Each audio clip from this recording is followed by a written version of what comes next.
سراجا منيرا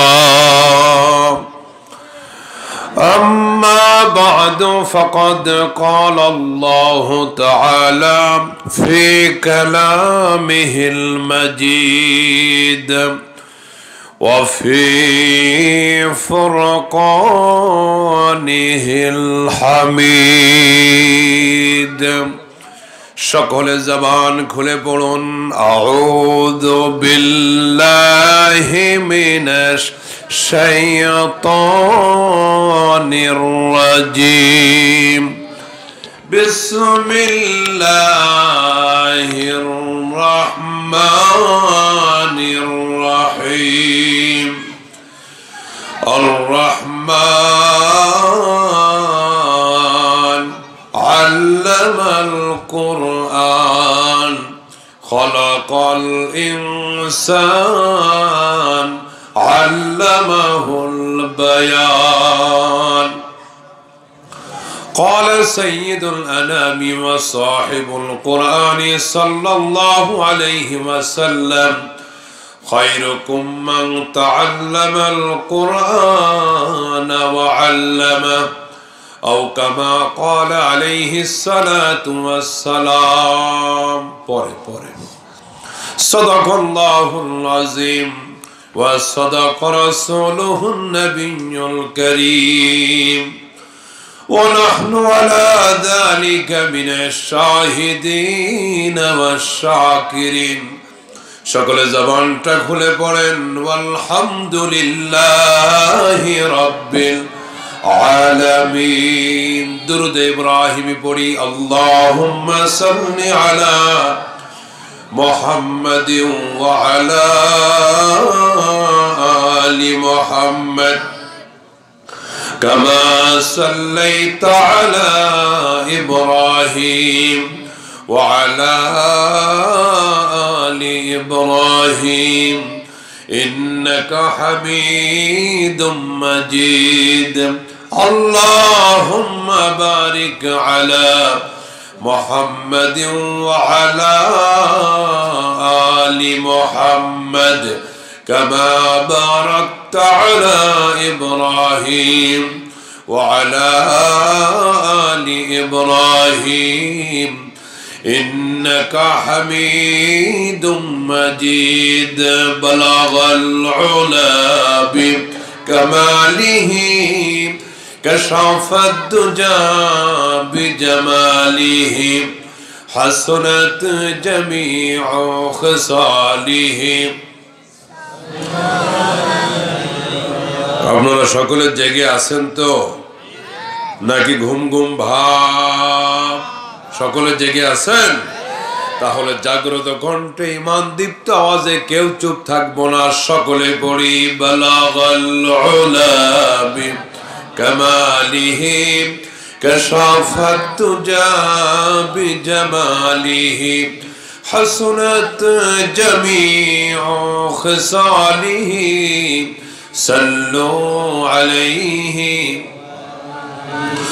মনটা যদি হইতো পুবাল হাওয়া মনটা যদি হইতো পুবাল হাওয়া হইতো যদি শুভ্র কবুতর মেঘের ডানায় পাঠিয়ে দিতাম নবীজির কাছ যেথায় আমার প্রিয় হযরত ঘুমাই নিরন্তর মোহব্বতে একটু জিকির করি লা ইলাহা ইল্লাল্লাহ লা ইলাহা ইল্লাল্লাহ আর জোরে লা ইলাহা ইল্লাল্লাহ মোহব্বতে লা ইলাহা আল্লাহ আল্লাহ জপো মন জপো আল্লাহ আল্লাহ তোর জীবন হবে ফুলে ফুলে নূরে ও জালালা ইলাহা ইল্লাল্লাহ লা ইলাহা ইল্লাল্লাহ লা সুবহানাল্লাহ ওয়ালহামদুলিল্লাহ লা ইলাহা ইল্লাল্লাহ সুবহানাল্লাহ ওয়ালহামদুলিল্লাহ লা ইলাহা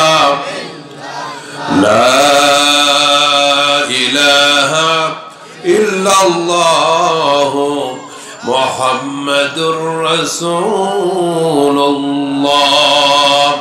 আওয়াজ দিয়ে পড়ি সাল্লাল্লাহু আলাইহি ওয়াসাল্লাম। চান্দশী দক্ষিণ পাড়া যুব সমাজের উদ্যোগে আয়োজিত আজকের পঞ্চম বার্ষিক ওয়াজ ও দোয়ার মাহফিল। গোটা বাংলাদেশের যুবকরা এখন আর গান করে না, কনসার্ট করে না, গোটা বাংলার যুবকরা এখন কোরআনের মাহফিল শুরু করেছে।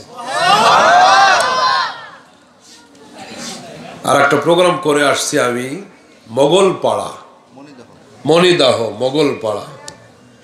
ওই মাহফিলটা যুবকদের উদ্যোগে, আলহামদুলিল্লাহ।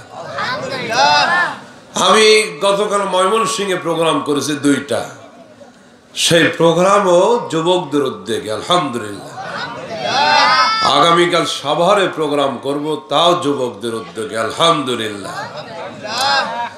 আমি আজকে যুবকদের নিয়ে কথা বলবো ইনশাআল্লাহ। জাতির যুবকরা যদি মাথা উঁচু করে দাঁড়িয়ে যায়, জাতির যুবকরা যদি মেরুদণ্ড খাড়া করে বুকে কোরআন নিয়ে, নবীর ভালোবাসা নিয়ে দাঁড়িয়ে যায়, বাংলার জমিনটা ইসলামের জন্য আরো সুজলা সুফলা হয়ে যাবে ইনশাআল্লাহ। যে আল্লাহ সুবহানাহু ওয়া তাআলা আমাদেরকে তৌফিক দিলেন বিশেষ করে যুব সমাজের উদ্যোগে এই মাহফিল করার, সেই রবের দরবার শুকরিয়া আদায় করব।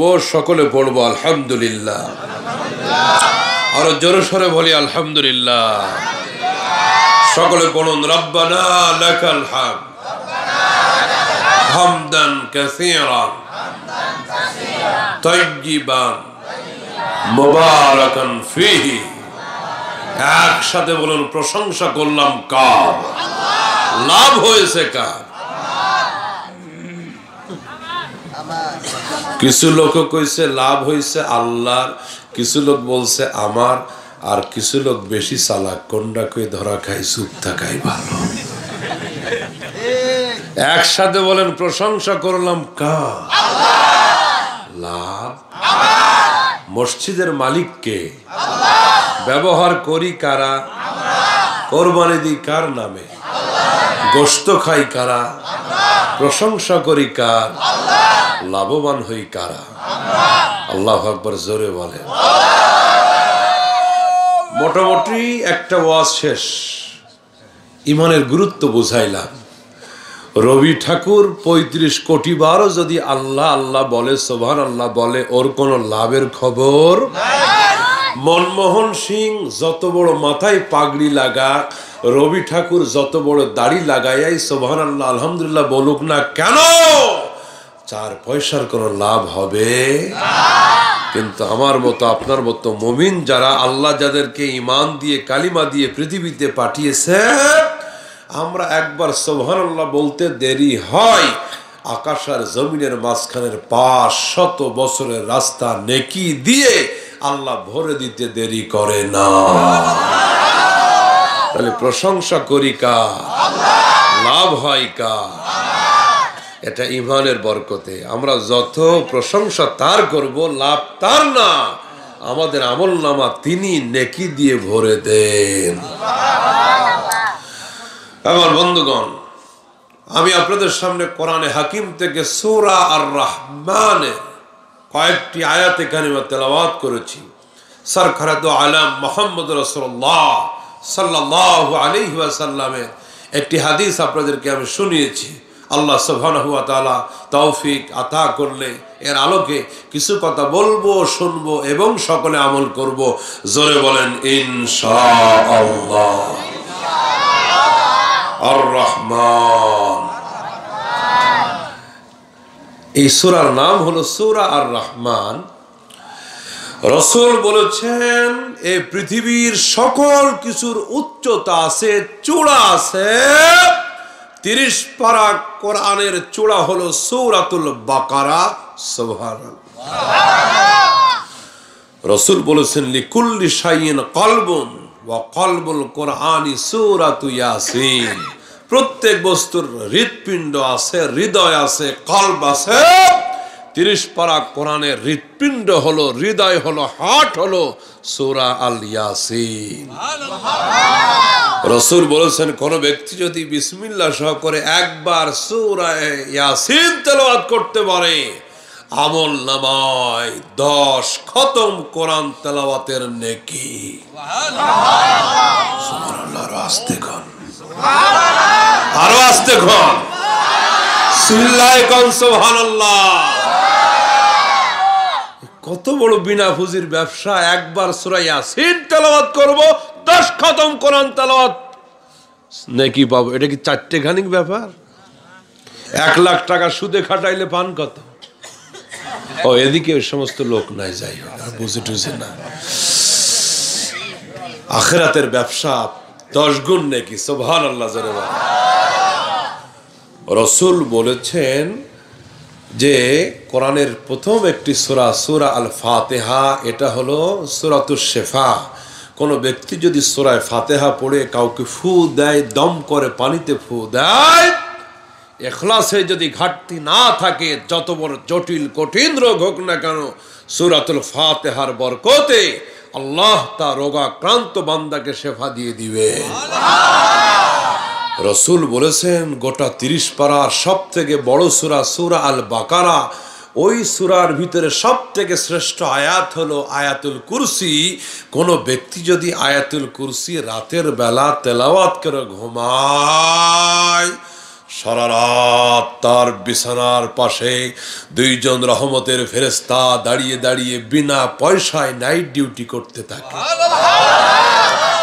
রাসূল বলেছেন যারা, মুসলিম শরীফের হাদিস, প্রতি ফরজ নামাজের পরে যারা আয়াতুল কুরসি তেলাওয়াত করবে, ওরা মৃত্যুবরণ করতে হবে দেরি হবে, জান্নাতে ঢুকতে দেরি হবে না। এই আমলগুলি করবো তো ইনশাআল্লাহ। রাসূল বলেছেন জিনে ধরুক আর শয়তানে ধরুক, ওরে আয়াতুল কুরসি পড়েই মারো একটা। কি মারবেন? রাসূল বলেছেন জিন থাকবে না, আয়াতুল কুরসির পাওয়ারের ঠেলায় জিন শয়তান সব ভাগবে। সুবহানাল্লাহ। বিশ্বাস আছে না নাই? এই ফুতে বিশ্বাস আছে না নাই? সকলের কিন্তু বিশ্বাস সমান না। কিছু নাস্তিক মার্কা পাবলিক আছে, ওরা বলে মৌলবীরা ফু দেয়, বাতাসের লগে বাতাস মিশে যায়, ওইটা আবার কামের কি কাম? আছে না নাই?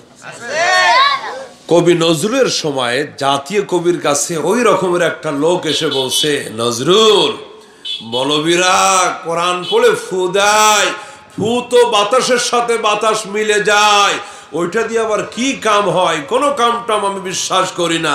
নজরুল বুঝতে পারছে এরা কোরআন হাদিস দিয়ে বুঝাইলে হবে না, যে রকমের কুকুর মুগুরটা ওই রকমের লাগবে।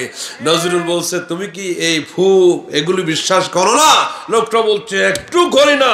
নজরুল কয় তাইলে তুমি একটা আস্ত জানোয়ার। আরে নাউজুবিল্লাহ পরে মিয়া শোনা, ওয়াজ এখনো শুরু হয় নাই, পাইলিং চলতেছে মাত্র। নজরুল বলছে তুমি একটা জানোয়ার। লোকটা রাগ হয়ে গেছে, চেহারা লাল হয়ে গেছে, মেজাজ খারাপ হয়ে গেছে। কে আমাকে জানোয়ার বলে? নজরুল বলছে মারি নাই, শটকানি দিই নাই, ঘুষি মারি নাই, কিল দিই নাই, খামচি দিই নাই, খোঁচা মারি নাই, কিচ্ছু করি নাই, খালি একটা শব্দ বলছি, তাতে এত রাগকা? লোকটা বলছে শব্দটা মারাত্মক শব্দ। নজরুল বলছে দেখো, আমার মুখের একটা শব্দ যদি এত মারাত্মক আর পাওয়ারফুল হয়, মৌলবীরা যে শব্দগুলি দিয়ে ফু মারে ওটা তার নিজের না, সবগুলি আল্লাহর। আল্লাহু আকবার। সবগুলি কথা আল্লাহর। আমার একটা কথার যদি এত পাওয়ার হতে পারে, তোমার চেহারাটা লাল হয়ে গেছে, মৌলবীরা যত ফুগুলি দেয় কোরআনের কথা, এ কথাগুলি আল্লাহর। তিনি যেমন পাওয়ারওয়ালা, তার কথারও পাওয়ার বেশি।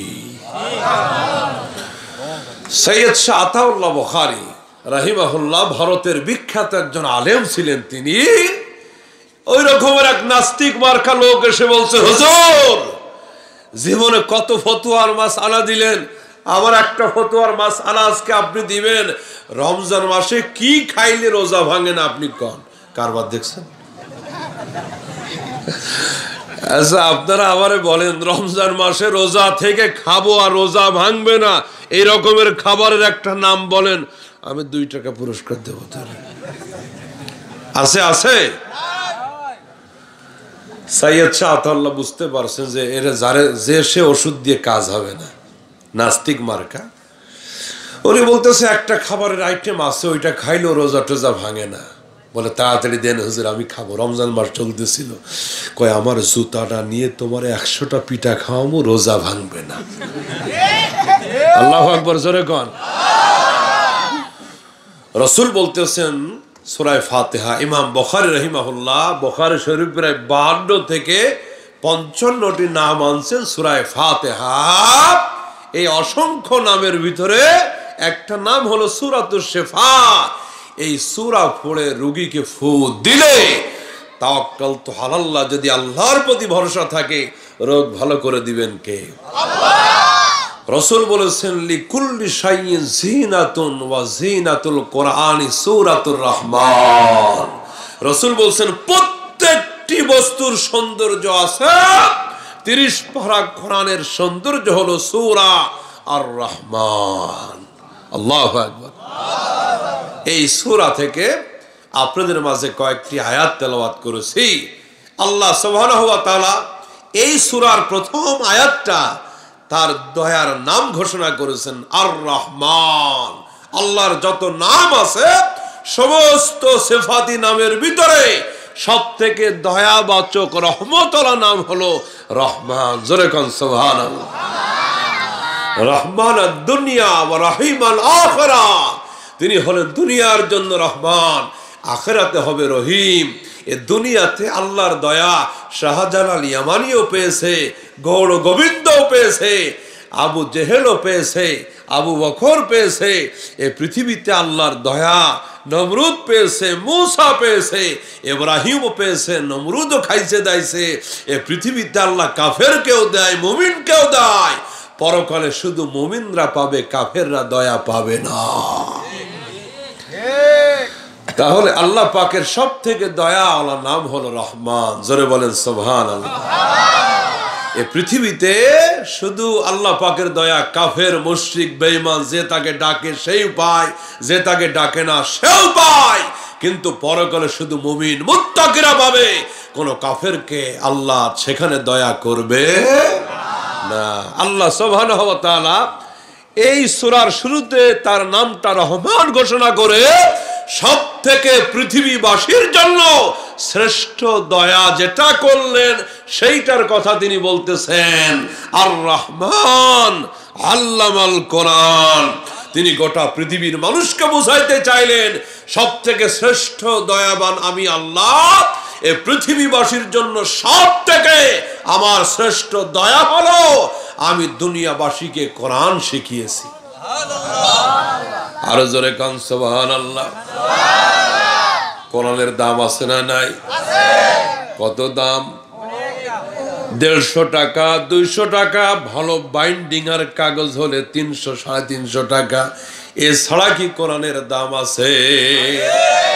রব্বে কারীম তিনি কোরআনের ভিতরে বলতেছেন কুল বিফাদলিল্লাহ ওয়া বিরহমাতিহি ফাবিযালিকা ফালইফরাহু হুয়া খায়রুম মিম্মা ইয়াজমাউন। গোটা পৃথিবীর লোক তোমরা শোনো, টাকা পয়সা সোনা দানা হীরা পান্না জহরত যা কিছু তোমরা দুনিয়াতে অর্জন করেছো সব যদি এক জায়গায় রাখো আর একত্রিত করো, আমি আল্লাহ রাব্বুল আলামিন বললাম সব কিছুর মোকাবেলায় আমি আল্লাহ পাকের কোরআন হলো সব থেকে শ্রেষ্ঠ। আমি তোমাদেরকে কোরআনের মতো একটা কিতাব দিয়েছি, ফালিয়াফরাহু, তোমরা আনন্দ হও, তোমরা আনন্দিত হও। এই পৃথিবীতে কোরআনের থেকে বড় নিয়ামত হতে পারে। ইমামে শাফি রাহিমাহুল্লাহ তার সময়ের ঘটনা।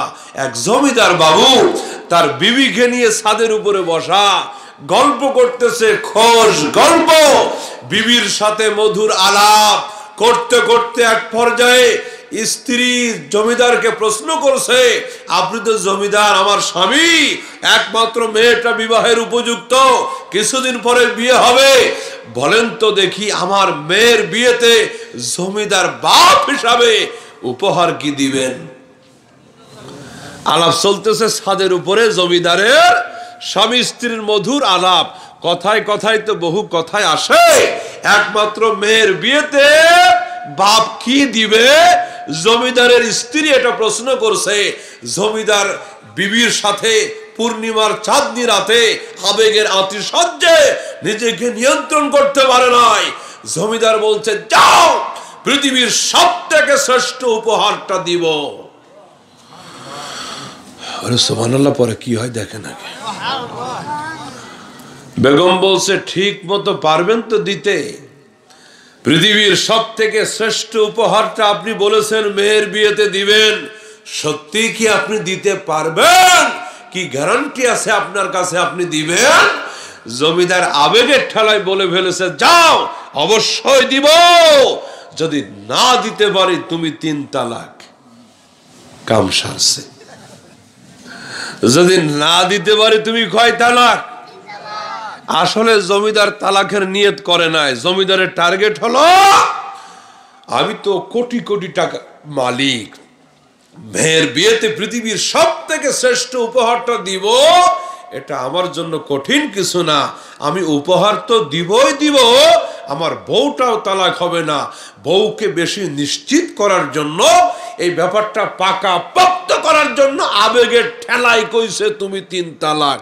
আসলে তালাকের নিয়ত তার জোরে কোন তালাক কিন্তু ছেলে খেলার কারবার না। আমাদের কাছে বহু লোক এসে বলে, হুজুর, বউরে 1 তালাক 2 তালাক 3 তালাক দিছি, হুজুর ইচ্ছা করে দিই নাই, রাগের মাথায় কইছি। আমি কইলাম, বেটা, রাগের মাথায় তো তালাক দেয়, আদর করে কেউ বউ তালাক দেয়? কয়, হুজুর মাথাটা ঠিক ছিল না। আমি কি, অবশ্যই মাথা ঠিক ছিল, মাথা ঠিক ছিল বলেই তো তালাকটা বউরে দিয়েছিস, তোর ভাবিরে আর বোনেরে দিস নাই। এগুলি শয়তান রাগের মাথায় মানুষকে নিয়ন্ত্রণহীন করে দেয়। এই জন্য রাসূল বলেছেন, রাগের সময় আউযু বিল্লাহি মিনাশ শাইতানির রাজিম পড়ো, যদি তাতেও কাজ না হয় তাহলে বসে পড়ো, বসেও যদি কাজ না হয় শুয়ে পড়ো, আর যদি ঘুম এসে যায় তাও ঘুমাই যাও। মারহাবা জোরে কোন। মানুষ কি আদর করে বউ তালাক দেয়? এ সমস্ত পাগলামি করা যাবে না। খবরদার, খবরদার। একটা তালাক শরীয়তের একটি বিধান, এটা সমাধানের জন্য যেখান সেখান তালাককে ব্যবহার করে তালাকের মর্যাদা নষ্ট করা যাবে না। বিবি বলতেছে, সত্যিই কি দিতে পারবেন? জমিদার বলছে, অবশ্যই পারবো, না পারলে তুমি 3 তালাক। প্যাস একটা লেগে গেছে।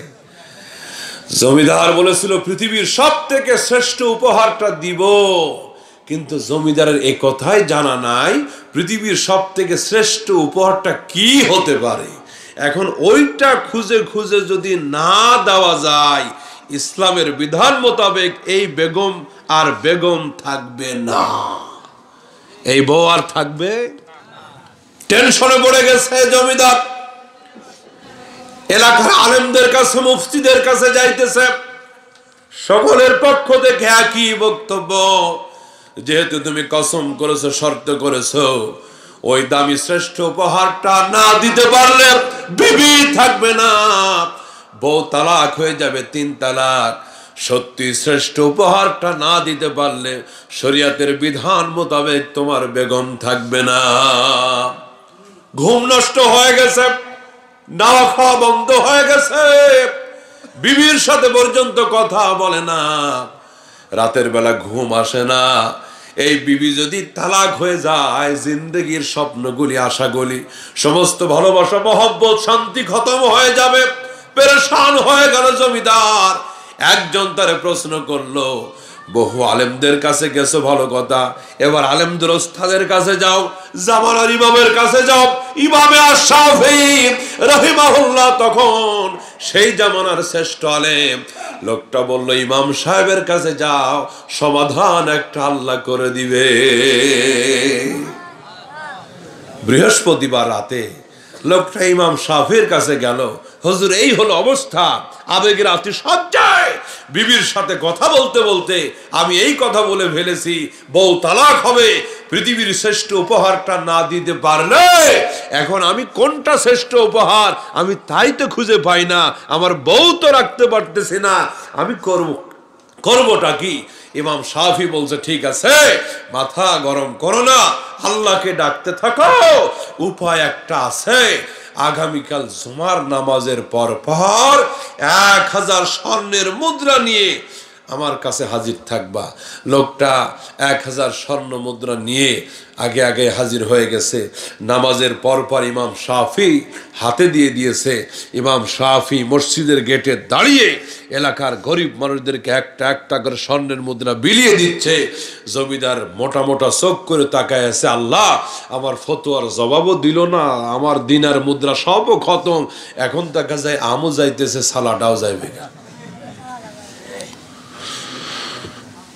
সব দেওয়া শেষ।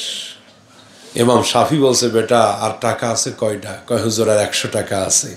কয় 100 টাকা দিয়ে এলাকার বাজারের একটা লাইব্রেরি থেকে 1 কপি কোরআনে কারীম কিনে আনো। জমিদার একটা দৌড় দিয়ে আল্লাহ পাকের একটা কোরআনের কপি কিনে এনে ইমাম সাহেবের হাতে দিয়ে বলছে, হুজুর সব টাকা পয়সা দিনার দিরহামগুলি তো পাবলিকরে দিছেন, এই কোরআনটা মনে হয় মসজিদে হাদিয়া দিবেন, নেন আপনার হাতে দিয়ে দিলাম। জমিদার এই কথা বলার পরে ইমাম শাফি কোরআনটা হাতে নিয়ে তার হাতে দিয়ে বলছে, তুমি বলেছিলে মেয়ের বিয়েতে সব থেকে পৃথিবীর শ্রেষ্ঠ উপহারটা দিবে, যাও এই কোরআনটা তার বিয়েতে উপহার দিও। জমিদার বলছে, হুজুর আমি তো বলেছিলাম পৃথিবীর সব থেকে দামি জিনিসটা দিব, এটা মাত্র 100 টাকা দাম হয়েছে কোরআন, এটা দিলে কি হবে? ইমাম শাফি বলছে, বেটা সারা জীবন খালি জমিদারি টাকা পয়সা এগুলির মর্যাদা বুঝছো, কোরআনের দামটা বুঝে না। শোনো, গোটা পৃথিবীটা যদি 7 জমিন 7 আকাশটা এক পাল্লায় করে অপর পাল্লায় যদি 100 টাকা দিয়ে কেনা, এই কোরআনটা রেখে পাল্লা ধরে টান দিতে পারো জমিদার, এই কোরআনের মালিকের কাছে গোটা দুনিয়ার পাল্লা নয়, আল্লাহ পাকের কাছে 100 টাকার কোরআনের পাল্লাটা ভারী হয়ে যাবে। চান্দশীর ভাইরা, দক্ষিণ পাড়া ঘাটাইলের ভাইরা, এই কোরআনের কত দাম! সেই জন্য আল্লাহ রাব্বুল আলামিন তার রহমান নামের পরে এই পৃথিবীর সব থেকে শ্রেষ্ঠ দোয়াটা, সব থেকে শ্রেষ্ঠ নিয়ামতের কথা বললেন, আর রহমান। আমার সাথে সাথে বলতে হবে, আর রহমান আল্লামাল কোরআন খলাকাল ইনসান আল্লামাহুল বায়ান। এত যদি হয় এই কোরআনটা চান্দশীর মুসলমানদের কাছে জানতে চাইব, এই দামি নিয়ামত কোরআনের সাথে সম্পর্ক আমাদের রাখার দরকার আছে না নাই? এই কোরআন হলো পরশ পাথর, পরশ পাথরের টাচ লাগলে লোহা যেমন স্বর্ণ হয়, এই কোরআনের সাথে টাচ লাগার কারণে মানুষগুলি সোনার মানুষ হয়ে যাবে। হযরত ওমর ফারুক রাদিয়াল্লাহু তাআলা আনহু থেকে বর্ণিত হাদিস, রাসূল বলতেছেন, ইন্নাল্লাহ ইয়ারফাউ বিহাদাল কিতাবি আকওয়ামা ওয়া ইয়াদাউ বিহি আখারিন। যারা এই কোরআনকে ভালোবাসবে, এই কোরআনকে তেলাওয়াত করবে, এই কোরআন দিয়ে জীবন চালাবে, রাষ্ট্র চালাবে, সমাজ চালাবে, ওরা যদি দুনিয়াতে জিরো হয়, আল্লাহ পাক এই কোরআনের বরকতে হিরো বানিয়ে দিবেন। একসাথে জবাব দিবেন, আমরা জিরো থাকতে চাই নাকি হিরো? আরো জোরে বলেন, জিরো নাকি হিরো? সত্যি যদি হিরো হইতে চায়, কসম করে বলি আল্লাহর ইসলাম ছাড়া হিরো হওয়া যাবে না, কোরআন ছাড়া হিরো হওয়া যাবে না। হযরত ওমর ছিলেন জিরো, এই কোরআন তাকে হিরো বানিয়ে দিল। ঠিক না? কোরআন তাকে হিরো বানালো। আমার ভাইরা, আপনারা কি ঢেকি চিনেন? এখনো কি হুজুর আছে এলাকায় ঢেকি? আচ্ছা, এখনো আছে, তাহলে তো বড় ব্যাপার। কিছুদিন পরে ঢেকি মেকি থাকবে না। আমগো পিসি বলা আমাদের আর ঢেকি দেখতে ওই ঢাকা জাদুঘরে যাওয়া লাগবে। ঠিক না? ঢাকা জাদুঘরে যাওয়া লাগবে। আমার বন্ধুগণ, এক বাড়িতে ঢেকি তৈরি করা। আমি কোরআনটা কত দামি, আর এই কোরআনের সাথে আমরা সম্পর্ক লাগলে আমরা কত দামি হবে একটু লক্ষ্য করেন। এক বাড়িতে ঢেকি তৈরি করা হবে, মিস্ত্রি সুন্দর করে গাছ কেটে কাঠ ফেড়ে ঢেকি তৈরি করলো। কিছু কাঠ বেঁচে গেল, বাড়ির মুরব্বী দাদা মিস্ত্রিদেরকে ডাক দিয়ে বলছে, মিস্ত্রি হোক, আমার দুই নাতি আছে মক্তবে কোরআন পড়ে, হেফজখানায় কোরআন শরীফ মুখস্থ করে, বহুদিন থেকে বলেছে দাদা দুই ভাইকে দুইটা রেহেল কাঠ বানায়া দিবা। মিস্ত্রি বেঁচে যাওয়া কাঠটুকু নষ্ট না করে আমার দুই নাতি ভাইয়ের জন্য দুইটা রেহেল বানায়া দাও। সুবহানাল্লাহ। মিস্ত্রি সুন্দর করে ডিজাইন করে ভালো করে ফিনিশিং দিয়ে দুইটা রেহেল তৈরি করে দাদার হাতে যখন তুলে দিল, দাদা মিস্ত্রির হাত থেকে রেহেলটা নিয়েই মুখের কাছে নিয়ে একটা চুমা দিছে, বুকে লাগাইছে, কপালে লাগাইছে। দাদার হাত থেকে দাদি নিয়ে চুমা খাইল। একই গাছের কাঠ দিয়ে ঢেকি তৈরি করা হলো, একই গাছের কাঠ দিয়া রেহেল তৈরি করা হলো। রেহেলের উপরে চুমা আর ঢেকির উপর